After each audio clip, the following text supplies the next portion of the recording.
Russian Doll was a Netflix series released in 2019, but the second season was released in April of 2022.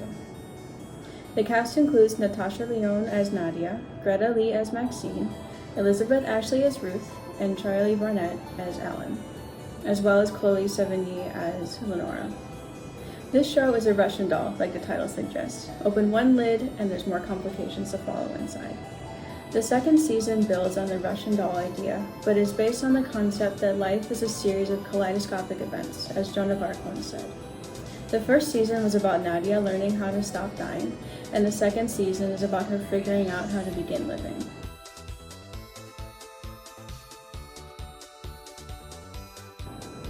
Nadia is sent back in time on a 6th train into 1982. She's still in New York City, but trapped in her mother's body.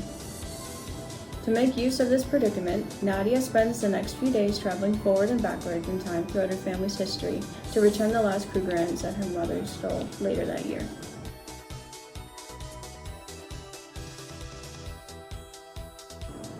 I enjoy this season as we get to know more about Nadia's family with historical context.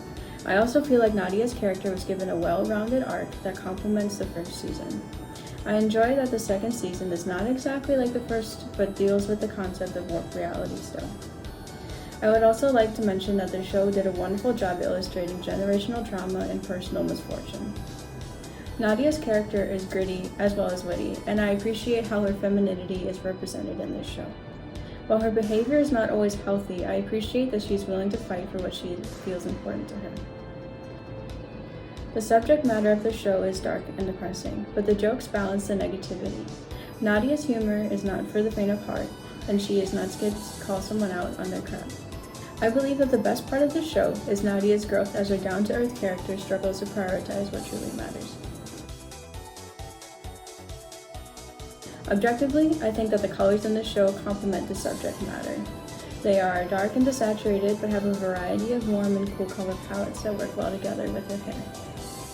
Looking at some examples, we can see the muted tones of the colors.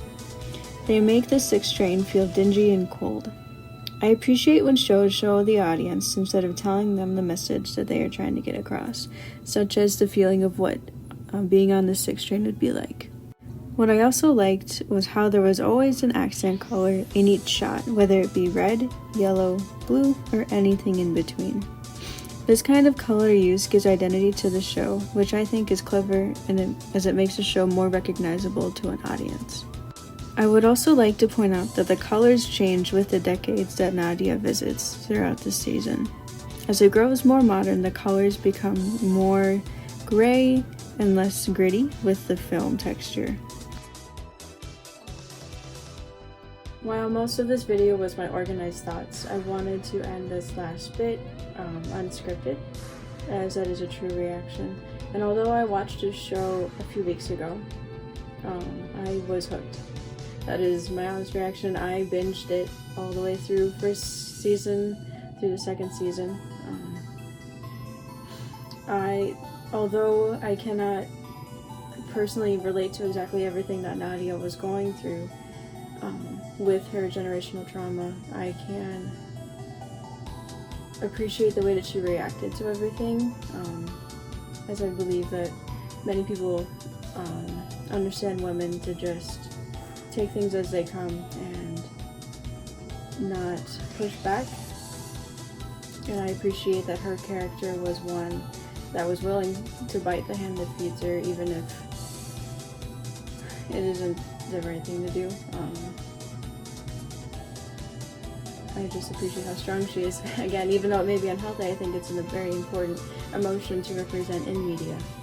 And I think that the way that her character was written was really empowering in a way. Again, her character is not healthy, but the way that the character arc that she went through, I think, was very important to represent. And that is what I got most out of the show. I love the colors, I love the music, and I love the characters, and I love the plot line, but overall I think that her character arc is, it gets you thinking about your own personal life, which I think is what a show should do, and I appreciate that this show is able to accomplish that. To wrap up, this show, I highly recommend it to anyone.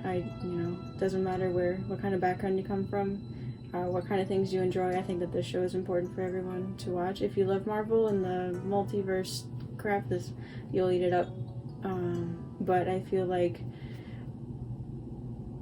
people need to witness how other people deal with trauma in order to learn and realize the way that they deal with their own issues in their life. I think is very important, and I appreciate what the show has done for me, and I hope that it does a lot for other people as well, besides just being a fun show to watch.